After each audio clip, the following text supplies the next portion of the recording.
Okay, good evening, everyone. Welcome to the Colorado Virtual College Fair. We're going to wait just a couple of minutes, let everyone filter in. I see our numbers keep rising rapidly, which is awesome. So we're just going to wait a minute or two and then we'll get started.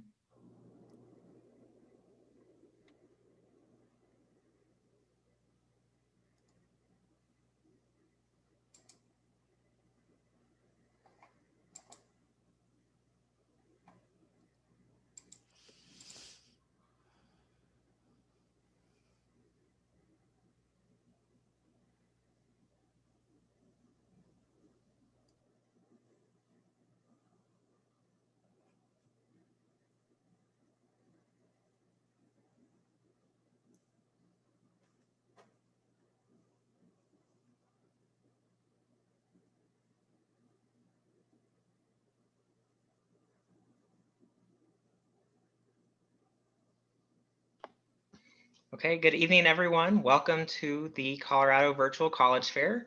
We're just going to wait about one more minute. I still see a lot of students trickling in here, so we'll wait just another minute or so and get started.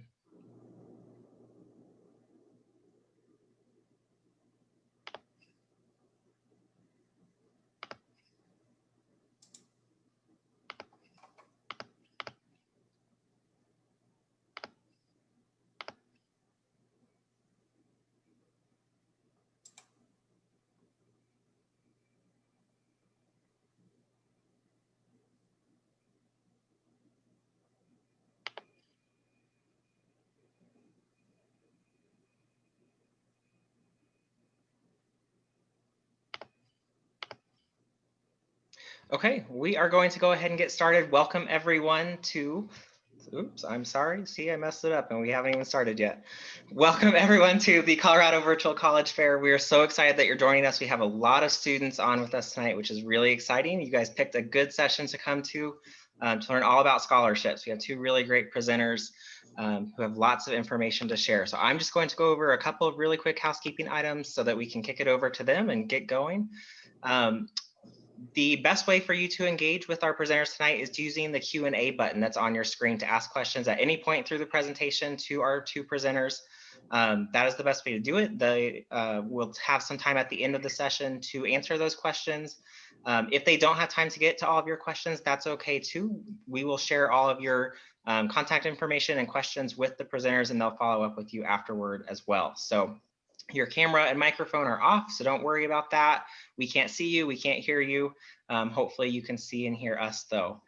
And then this is just one of many different sessions that are happening. I know many of you just came from a session. We have another session after this and sessions throughout the week as well. So be sure to check back on the StriveScan website for additional sessions that you can register for. There's a lot of great information out there, a lot of colleges, a lot of organizations that are excited to help you with your college search process.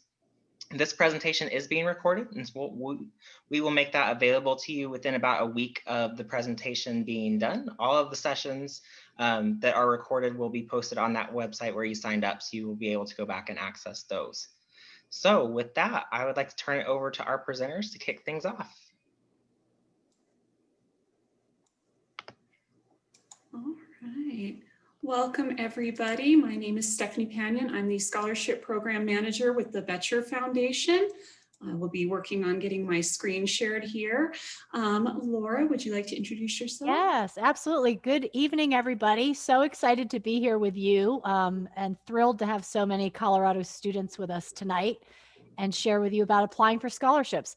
I'm the Vice President of Scholar Recruitment and Selection for the Daniels Scholarship Program, and I'll be sharing a bit about our program after Stephanie. So I'll turn it back over to you, Stephanie. Great, thank you. So yes, as Laura mentioned, we're going to spend some time talking about scholarship application tips in general that will be applicable to a wide range of college or scholarship applications. Then we will spend some time talking about each of our individual programs for those of you who are interested, and then we'll leave some time at the end for questions and answers. We do have a lot of information to get through in a short amount of time, so we will be going through this rather quickly. But as was mentioned earlier, this will be recorded, so you can always go back and re-listen to anything you might have missed. So to begin, we'll talk a little bit about where you can go to look for scholarships. Some of these you may already know, such as your high school guidance counselor's office, because they are a very central location to where we know to send the information. Don't forget, though, to also look at the colleges and universities themselves. Oftentimes, if you apply by the priority deadline, you will be simultaneously applying for merit-based scholarships with your application.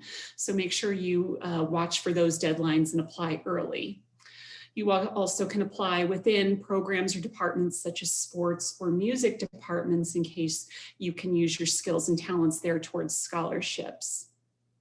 Some lesser known opportunities are with some of the other organizations you see here, religious, ethnic, civic, veterans organizations, or businesses and labor unions. They sometimes have scholarships to offer that are a little smaller, so they might not be as popular, but because of that, there are often scholarship dollars that go unclaimed. So it's worth asking around at your church or asking your parents at their places of work if they know of any scholarship opportunities. Because you might just stumble across something. For instance, I got a $500 scholarship through the Postal Service because my grandfather was a letter carrier. So you just never know where you'll find those, and they do add up. And then, of course, there are private foundations like ours, which we'll tell you about later. And then here's a quick screen of just a few, again, just a few possible places you can go online to search for scholarships. I know all of you are very tech savvy and can probably find a million sites on your own, so you can do a little digging and find many more places as well to look for scholarships. Though the tip is you shouldn't have to pay to find scholarships, so don't go to a site that's going to require you to give money to search for free money for school. Just a couple to highlight here. My Colorado Journey and fastweb.com are great because they have places where you can create a profile and it will help narrow down a search for you for related scholarships. Or scholarsnap.org, which is a place where you can apply for multiple scholarships at once. So those are some really great resources to check out. But we're going to spend the bulk of the presentation today talking about what you can do both in high school and while you're filling out the application to earn your scholarships. And I say earn in both of those senses, by what you're doing in high school and also by filling out the application itself, because you have to put in the work on filling out the application in order to demonstrate who you are as a candidate to make yourself compelling for those scholarships. So you need to do the work on both sides. And so I have often found, and Laura can collaborate on this, that when it comes to scholarships, especially merit-based scholarships, if you focus on these three areas, you'll tend to be a pretty competitive candidate. And so we put them in this order here, A, C, E, to remind you that by focusing on these three areas, you can ace your scholarship applications. And so we'll break down each of those into a little more detail, starting with A. So of course, when you hear the term merit-based scholarship, one of the first things you think about are grades and test scores, but it's not just that. That's not always the case, nor is it the only thing we're looking at. But when it comes to grades, some of the things we are looking for are a strong academic record. That does not mean perfect grades. You don't have to have a 4.0 to get a merit-based scholarship. We're often looking at your transcript for a lot of other contextual information beyond just the final GPA. So we look for things like trends. So maybe you started out a little wobbly your freshman year, but your grades improved over time, and that's absolutely fine. We'll notice that upward trajectory. We also notice what courses you're taking. And if you're taking that college prep curriculum, basically just taking whatever the most challenging classes are that are available to you, it will look better if you get some B's in those classes than if you get A's in a bunch of classes that are super easy and may not be preparing you as well for college. We also look for the 4 years of core subjects, just basically making sure you're getting your core work done in high school while you don't have to pay for it, so that you don't have to pay for it and take those classes while you're in college. And then, of course, you are often asked for your SAT or ACT test scores, and we've got some tips here. And I want to go ahead and address the elephant in the room, which is what about test scores and GPA in light of what happened this spring with COVID-19? And please rest assured that you are not alone in that. All colleges and scholarship programs that I've spoken to are very much aware of the upheaval that happened this spring. And a lot of them are doing what they can to adjust as necessary regarding that. So for instance, when I talked about the strong academic record and the fact that we look at your transcripts, we're going to notice that if your grades took a little hit this spring semester, that's okay. We understand there was a lot going on. Or if your school suddenly switched from a graded semester to a pass-fail semester, we're going to know the context that this spring was a little different. Same thing with the test scores. I cannot speak for every college or scholarship opportunity, but I can speak for us. And Laura, if you want to chime in here as well, I know we at the Betcher Foundation have decided to go test optional this year in light of that. Laura, is that also the case for the Daniels Fund? Stephanie, can you say that one more time? I just wanted you to chime in and confirm whether the Daniels Fund would be going test optional this year in light of COVID-19. Yeah, so what we're going to be doing is offering two different options for students who were able to take the tests and students who weren't able to take the tests. And I'll get into that during my part of my presentation. Great, thank you. Yeah, but as you can see from that, everybody's handling it a little bit differently. So you're going to need to just do your homework by calling, emailing the organizations, checking out their websites, asking the questions, but know that you're not going to be unduly penalized for something that's beyond your control. Oops, I'm actually going to go back just a bit and touch on with that though, the SATs, we usually say practice and plan ahead and take it twice if possible. This is a year where maybe if you're able to take it this fall, that's great, but that may mean you can only take it once. And so we recommend if you're only going to be able to take it once, to plan ahead and do the practice questions so that you walk into the test as prepared as possible to do your absolute best when you do take it. And I'm going the wrong direction now. Here we go. Back on track. So back to ACE. The C in ACE is community service. And so a lot of times people will ask me what types of community service they should be doing or how many hours we're looking for. And more than that, what we're looking for are the things you see on this slide. We're looking for evidence of kind of an intrinsic value for service, depth of commitment, length of participation, and leadership and initiative. Basically, we're looking for you to show us the quality of your service versus the quantity, because when you do maybe just a few community service activities, but you do them for the long term or in an in-depth way, you're able to have more impact than you would if you were just doing a couple of hours here or there for your community service. So for instance, it's great if you can volunteer at a food bank for a weekend, but that's just a few hours. You'll make a very limited impact.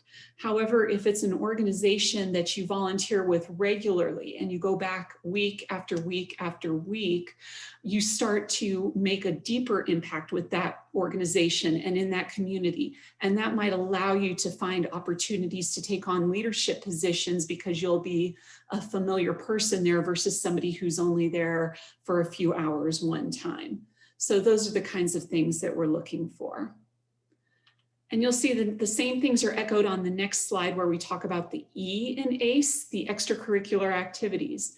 Again, I'm not going to tell you what you should be doing for your extracurricular activities, as long as you're doing those things we're looking for, where you're showing us the depth of your commitment, you're contributing or participating over a long period of time, and you're showing leadership and service and initiative within that. So the easiest thing to do with that is to find something you're passionate about, both in your community service and your extracurricular activities. Because if you find something that you're passionate about and that you really enjoy doing, you'll find that it's easier to make that long-term commitment to it and to keep going back. I also want to highlight on here that we do consider work when we look at your extracurricular activities. So if any of you are holding down a part-time job in order to help support your family, please be sure to put that in your application as well. That's definitely service and extracurriculars. And like this, or like the academics, we also know that your ability to participate in some of these things in the spring might have been impacted by COVID-19. And again, that's something that we all are aware of and will be watching for.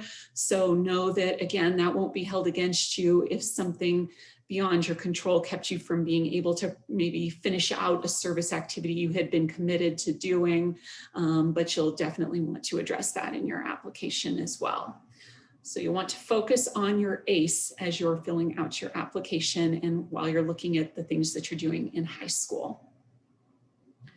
So I know that this audience is pretty varied. So here are some things you can be doing each year surrounding the ACE.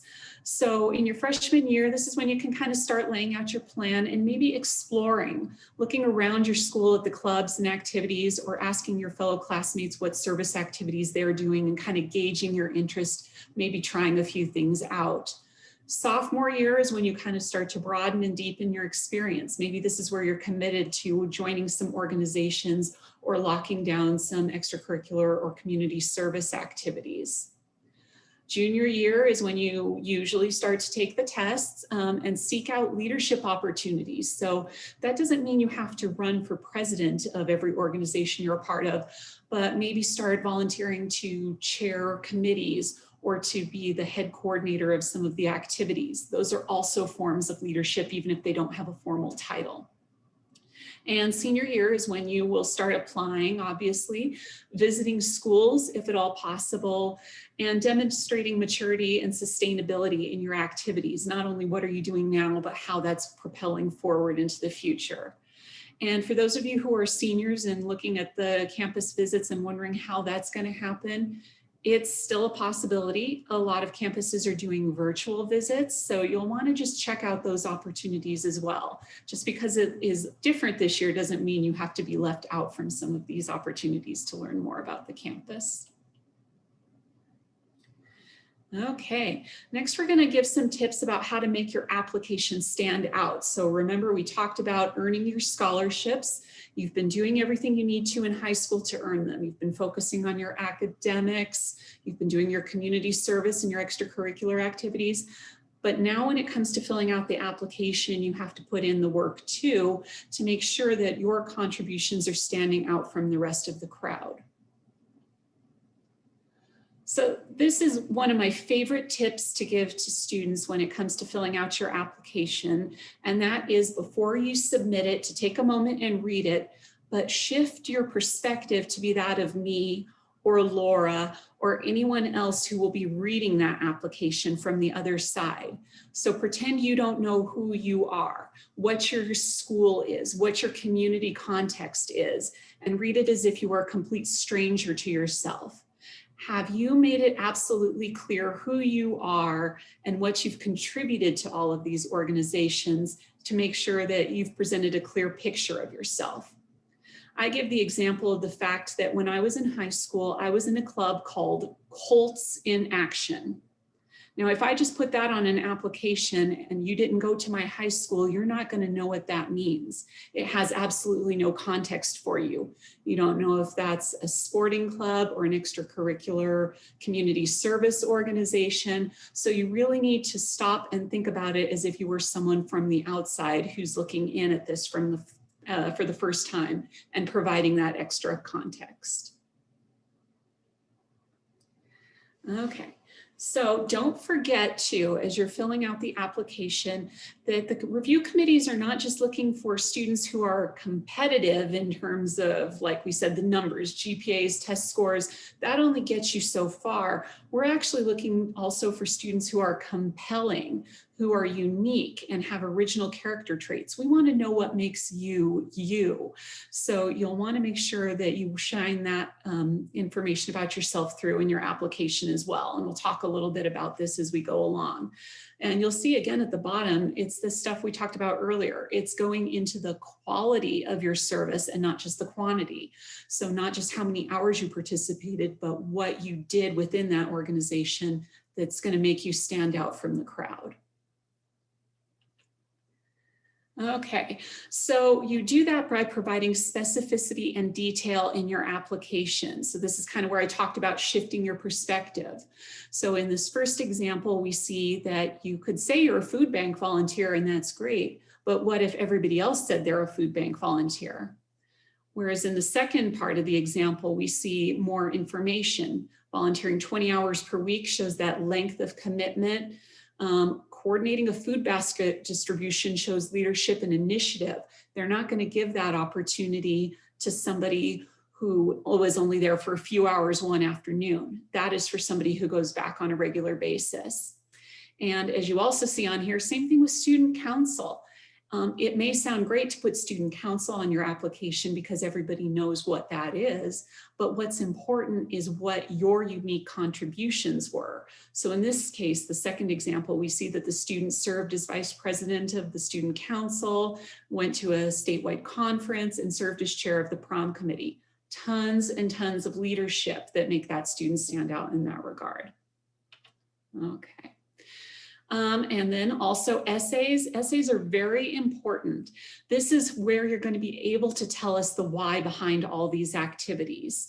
So again, it's not just what you did, but why you did it. And that's why it's important for you to take your time on your essays. It also demonstrates your writing ability and make sure that you can write concisely as well within the limits. Make sure you also answer the questions directly. While the essay topics may seem the same from application to application, they're asking different questions, so make sure you answer them. And this is just some more information about that. Again, just looking to make sure that you're demonstrating who you are and what you value in these essays. I'm going to speed along a little bit here just for time. Some more things you'll want to remember with your essays and all of your application is to present a professional product. So make sure that you've edited it and proofread it, that you write it in case sensitivity, so not all caps or all lowercase. And especially make sure that you pay attention to the deadlines and even beat it. Do not wait until the last minute, especially in this electronic world. If we say it's due at a certain time and you try to click submit and your Wi-Fi lags just a little bit, you could get locked out of scholarship opportunities. So please make sure you're paying special attention to the deadlines and beating them. And keep copies of everything as well, just so you have a backup in case anything does not go through the first time. I'll just go through this really quickly as well. A few tips on letters of recommendation. Make sure you find people who know you and can speak to you versus people who just have an impressive title but can't add to your application. Remember, we only have a few pieces of paper in which to get to know you. So if your application, or excuse me, your recommenders are just repeating what you've already put in the application, they're not adding anything to it. So make sure these are people who can tell you can tell us additional stories or information about you. Okay, now I'm going to just go through really quickly some information about the Betcher Scholarship before I turn it over to Laura. Ours is one of the oldest and most prestigious merit-based scholarships in Colorado. It's intended to keep Colorado's best and brightest high school students in state for their education. So ours is for Colorado high school seniors, and if they get it, it's essentially a full ride to any four-year college or university in the state of Colorado. And it pays all of the things that you see on here, so covers pretty much everything. It also is more than just a check. It includes connections with our scholar and alumni network, opportunities to participate in ongoing community service, and opportunities to apply for other grants or internship opportunities through our networks. So our eligibility criteria are listed on this slide. Basically, the most important things: you must be a graduating Colorado high school senior who's lived and gone to school here for at least 2 years, and have legal citizenship or permanent residence, including through DACA. And our selection criteria includes the following: an excellent academic record, community service and involvement, leadership, and outstanding character. So basically, we're looking for ACE, everything I've talked about earlier. So not hiding anything here. We told you exactly what we're looking for. And our application is open now, and the deadline is 5 p.m. on November 1 for our application. So I think at this point, I'm getting ready to turn it over to Laura, who can tell us some more about the Daniels Scholarship. Thanks, Laura. Okay, fantastic. Let me share my screen here. Okay, can you see that okay, Stephanie? Yes, I can. Thank you. Okay, perfect. Thank you so much. Oh, wait, let me go back here. So as Stephanie said, just a couple of, she made some great points about scholarships. And as I was answering a lot of the questions that were coming in the Q&A, I'll just say there are a lot of scholarships out there. There's so many of you on the call tonight, and both the Betcher and the Daniels Scholarship Program, are awesome scholarships. But just know that Stephanie provided a list of resources, and your high school counselors can give you them as well. But look for lots and lots of scholarships. I can tell you so many scholarship dollars go unutilized because people don't apply for them. So I'm telling you, look for the little ones because they can add up, and it's very important to do so. But let me tell you about our program. So the Daniels Scholarship Program, I have a video that I was going to show you, but we're running a little short on time, so I'm going to skip that video. Bill Daniels is the guy responsible for our program. And if you want to apply for the Daniels Scholarship, you should know about him. He made his money in cable television. He was a decorated combat pilot in 2 wars who loved sports, gave lots of money away as a philanthropist, and is known for his compassion, ethics, and integrity, which are all fundamental pieces of what we look for in our Daniels Scholars. When he died in March of 2000, he left $1.1 billion in the Daniels Fund to be used for grants and scholarships to get kids to go to school. So we will work in perpetuity. We pay scholarships off of the interest that we generate. And everything we do is dedicated to Bill's personal intentions. We do operate in 4 states, but I will tell you 75% of our funding is in the state of Colorado. And so most of our scholarships, 75% of our scholarships, and we give about 200 a year, are given to students in Colorado. So you guys are in the group that gets the most of them. We do have 2 scholarships. I'm here to tell you about the Daniels Scholarship Program, but just know that we also have a scholarship called the Boundless Opportunity Scholarship Program. If you know anyone in your life who is a non-traditional student who perhaps earned their GED or is returning military or former foster care youth or wants to earn some kind of certificate in college, come to our website, which is danielsfund.org. You'll see it in a minute, and share the name of that scholarship with them because that's a great scholarship for non-traditional students. But I'm here to tell you about the program that we offer to graduating high school seniors, which is the Daniels Scholarship Program. And we provide a 4-year degree, a bachelor's degree, to students to help them build a successful career and rewarding life. We are looking for young people, and Stephanie talked about these things: character, leadership, service to your communities. Bill Daniels, given who he was, would also want scholars who were proud Americans who value our enterprise system and want to give the world their very best shot. So, strength of character, good moral compass, makes good decisions, integrity, honesty, leadership potential, young people who are traditional or non-traditional leaders. So maybe you're the captain of a team or president of your class, or maybe you're working to help your family or taking care of your siblings. Stephanie talked through commitment to serving your communities. That's very important in our Daniels Scholarship Program. Bill Daniels wanted to pick young people to get scholarships who wanted to help the world and make the world a better place. We certainly need that in today with the things going on. Academic performance or promise. We are not an academic merit scholarship. I will tell you about our minimums, but we are based on character, leadership, and service primarily.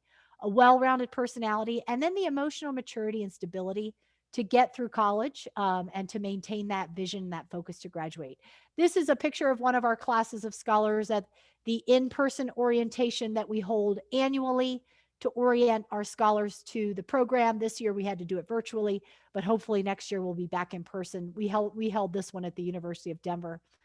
So what makes us unique? We are a complete program. We have 5 people on staff whose entire job is to support our scholars and ensure that they graduate from college. Lots of resources, lots of encouragement. Bill Daniels was about the college degree, but also about launching you into your career so that you're an independent, engaged citizen that is working to make the world a better place. Far more than financial support, we are certainly based on relationships, and our scholars join a family. So why apply? Obviously, financial assistance for college. I told you about our dedicated support. Lots of, pre-COVID, we were on the campuses often hosting events. This year we're doing them virtually, but hopefully next year, when you're freshmen in college, many of you will be back out on those campuses in person. An alumni network, and of course, recognition as a Daniels Scholar. In order to apply for the Daniels Scholarship, you must be graduating this academic year, 2020, 2021, from a high school in one of our 4 states. You must be a citizen or permanent resident of the United States. Here's our academic eligibility, and here are the modifications we're making for COVID. You must earn a minimum GPA of 3.0 in high school on an unweighted 4.0 scale and have a 490 or above on your SAT math and a 490 or above on your evidence-based reading and writing scores. The equivalent would be an 18 or above on the ACT. However, if you were not able to take the SAT or the ACT due to COVID cancellations this year, you can apply with a slightly higher GPA. That would be a 3.3 high school GPA. And we would not require you to provide standardized test scores. We do, one of the things I didn't mention, we are looking for young people who need money for college. So unmet need is very important to us. Students who, Bill Daniels wanted to help students who couldn't afford college to help them pay to go. So what we're looking for is that you're on your family's 2019 income tax return. Okay, so that's 2019 income tax return. You're going to want to find that document, that there's an adjusted gross income or AGI of $85,000 or less. We do allow a slight adjustment in that adjusted gross income. If you have siblings, other dependents, you'd get $5,000 for each of them. And if you have any other siblings or dependents in college in your family, you'll get an additional $15,000 for each of them. You can go to our website to look at examples. So I'm not going to go over the examples of that, but I will show you, this is a 2019 income tax return, individual tax return statement. So you would be looking for the one on which you appear as a dependent. And this is where you would pull that adjusted gross income from to show us your financials. And we verify your financial eligibility as the very first step in our eligibility questionnaire, is to make sure you're a good fit financially and that you have those academic scores that I mentioned. This year we named 204 scholars. We typically name about 200 a year. We've had almost 4,400. We've paid out $205 million in scholarships to date. This is since the year 2000. And our scholars go to lots of schools in all 50 states. Most of them stay within our 4-state region. So we will name about 123 Daniels scholars in the state of Colorado this year. We do select regionally. So depending on the region that you're in the state, and I know we have people from all over the country, the state here tonight with us, you will compete with students in your region by gender. And we do pick 50-50 girls and boys. So, and we get a lot more applications from girls. So encourage your young men, of course, to apply as well. Next steps for our scholarship. If you can, take your SAT, ACT early enough to get the scores for our deadline. Our application opens up this week on October the 1st. You can find everything at danielsfund.org. There's our website, danielsfund.org, to apply. Find a recommender from your high school. Get a good recommender, someone who can speak to the criteria that Stephanie and I have talked about tonight. You'd be surprised that sometimes people pick recommenders who don't have good things to say about them. So make sure you're in touch. In this virtual age of COVID, you need to be contacting them now. You might not be seeing them in person unless you're in person in your school already because of all the virtual schooling. Send them an email now, because they're going to have lists of students who are interested in getting recommendations. And I think it's going to be a little more challenging this year. Complete the FAFSA. This is for all scholarships. October 1, this Thursday, the FAFSA opens up.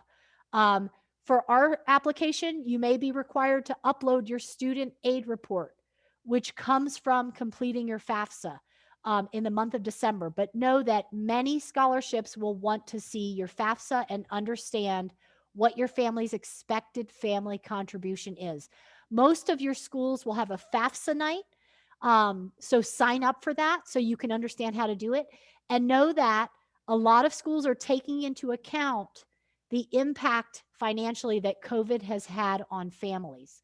So the earlier you get your FAFSA done and get the schools, the colleges that you're applying onto the FAFSA list so that the schools can receive that information, you can reach out to those schools and explain to them if you have circumstances from COVID that make you need more money for college. The colleges are going to be looking for that this year, and they know that that's coming their way. So for the Daniel Scholarship, apply between October 1st and November 15th. If you are doing the Common App this year, which I'm sure many of you are, that's the application you can use to apply to lots and lots of colleges in the United States. Know that on our application, you are required to do 3 short answer questions about character, leadership, and service. And this year, you can use one of those essays can be your Common App essay. The other 2 would be our questions, but know that you can use your Common App essay on our scholarship application this year as well. So here's our timeline. Applications due November 15th. We'll announce finalists in January. We'll conduct personal virtual interviews in February and March, and we will announce our new class of scholars in late March. So to create a competitive application, to tag on a lot of what Stephanie has said, understand the criteria of the scholarship you're applying for. People don't want to receive general responses that are just meant for anyone. They want to know that you have studied the particular scholarship. Now, some scholarships, you don't even have to write an essay. Once you get out there and you look at some of the other scholarships that are out there, some of the smaller ones, you're just filling out an application. Betcher and the Daniels Fund require a lot more because we're big comprehensive scholarships. But understand the criteria of the ones you're applying for. Answer authentically. Talk about yourself. Think about how you show up with those criteria. Speak with a mentor. A lot of times young people think to themselves, well, I'm not, captain of a team, and I'm not president of my class, so I'm not a leader. How do I show leadership? But so often you are doing things in your life that demonstrate leadership, and talking to a mentor, a parent, somebody, a teacher, someone who knows you well, can help identify things that you're doing that you don't even see as leadership or as character, but they're there. But be authentic and tell stories, very particular stories about you in your essays. Give yourself time to correct them, be thoughtful, be engaging. Let's talk about interviews. Don't be too rehearsed, okay? I know you want to practice. I know you want to feel prepared. A lot of interviews for applications and scholarships and colleges this year might be virtual. Prepare yourself. Practice with friends. Record yourself on your phone answering, look up good interview questions for college and record yourself answering some of those. Get practice at it, because the more you practice, the better you can be. And a lot of it is virtual this year. And I'm sure you guys are pretty used to that now, but you're going to want to give yourself time to really hone in on how to do that effectively. And here you have, this is our website, danielsfund.org/scholarships. There's lots of videos on our website you can watch to learn more about us. This is my personal email, my direct line. Happy to answer questions. And I know we have been receiving lots of questions in the Q&A box. So Stephanie, if you want to join me back on here live, and you and I can start to answer some of these questions. And thank you for your time tonight. Yes, thank you very much. That was awesome, Laura. So I know Laura and I have been furiously trying to keep up with some of these in the Q&A as we've been going along. But do we want to just start for our time reading right down the list, Laura? Is that that sounds great. Do you want to start with Imad's question? Okay, regarding community service, say someone doesn't participate or lead some sort of project for a long time, but they now show a lot of investment since they started. Does that outweigh the lack of long-term commitment? I would say possibly. There are sometimes contextual reasons why somebody may not have gotten into service early, but if they found something that they're committed to and they're deep diving into it, that's something we would take into consideration for our scholarship. How about you, Laura? Yes, absolutely. And know that I don't know, I've answered this question tonight, but all scholarships across the board understand that COVID has taken an impact on your ability to participate in extracurriculars, community service, and in jobs. So don't be concerned about that because that is out of your control. I do think in a normal time, yes, we would be curious to see the commitment that you've made to something and the longevity, but it kind of depends on how deep you go, as you said, Stephanie. Okay, next question. I'm planning on beginning the hunt and application process for scholarships next month. I'm a junior. What steps should I take to ensure my efforts are worthwhile? And is there anything I should avoid explicitly? Here's my advice. And someone else asked this. You should never be paying to apply for a scholarship. Okay. I know you guys get a lot of emails. Don't pay. Scholarships, good, valid scholarships are not going to ask you for money. So kudos to you who are the person who is starting their junior year. That's very smart. Get on the list of websites that Stephanie showed. Talk to your counselors to get lists. The college fairs, the Colorado fairs are going to give you the recording of this session so you can go back to that slide. But start digging around and do your homework. You know, try to reach out to these scholarship applications and make sure you're a good fit. Okay, next question. Yeah, Laura, this has been asked a lot, actually. Is there a limit to applying for scholarships or how many you can receive? And the answer is yes. You can accept scholarships up to the cost of the cost of attendance at the school to which you're going, but no more than that. So if you, for instance, you can't get 2 or 3 full ride scholarships because one will cover the cost for that school. So if you get multiple full ride scholarships, you have to decline them. If you get small scholarships, you can stack those and accept multiple of them, again, just up to the cost of attendance at the school. After that, you will have to start declining them because they want to ensure that everybody has a chance to get what they need to pay for college. Okay, next question, because we have about 50 and we have 4 minutes left. So just know that we will be getting copies of these questions, and so we can follow up with you as well. So someone asked where they should put their focus on an activity section or an essay section. You know, I would say when you apply, you should really, before you start applying to scholarships, make a list of everything that you do, almost like a resume for your extracurriculars, for your service, for your jobs. Have them in front of you. Then it's really easy to answer those questions because it's like boom, boom, boom, filling it out. This is what I do, da, da, da. And then spend your time on the essays because that's what's going to take the most thought. Okay. I'm answering the Betcher question. Okay, I'll do the next one though. Should we still apply to Betcher or Daniels if we don't feel like likely candidates? You know, I would say no. It's a lot of work. Applying to a scholarship takes a lot of work. So you need to save your energy for the right places. If there's something and you're like, that's not a fit for me, don't spend the time doing it. Know that if you do the Common App, there's something on the Common App called the Scholar Snap. And Stephanie had this website on her slide. Scholar Snap will send your application, Common App application information to lots of scholarships. So utilize that if you're trying to get the best bang for your buck, and focus and spend your energy on things that are a good fit. Let's see.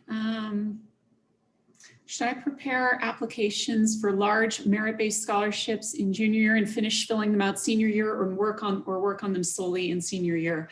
I would say probably You could start on a few things. You could start maybe drafting some essays and practicing filling out your application. But remember, you're going to be doing things during your senior or your junior year that you'll want to add to it. So I wouldn't spend a ton of time on it, but definitely start reading about them and thinking ahead and planning accordingly.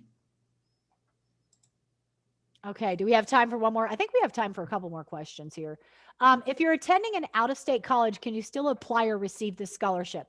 Yes to the Daniel Scholarship, no to the Betcher Scholarship.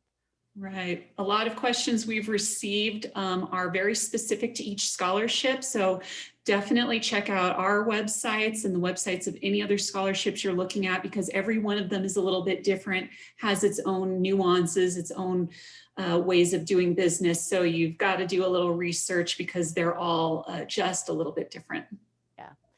There's one here for the Daniels Fund. You do have to have a certain income level to apply for the Daniels Scholarship. So we are based on need. So you have to show us on the eligibility questionnaire, which is the first step to our scholarship, that you have appropriate need, which is, like I said, the $85,000 adjusted gross income or less.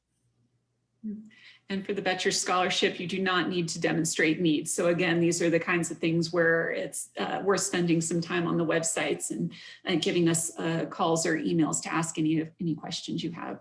Yep. Okay, I think we're at our time allotment. Are we being booted here?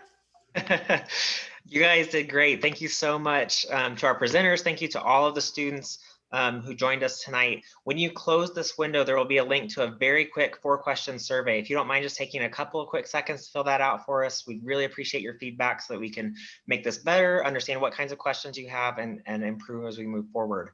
Also, keep in mind that this is just one of many sessions being offered tonight and throughout the week. So be sure to check the StriveScan website, sign up for additional sessions that you might be interested in.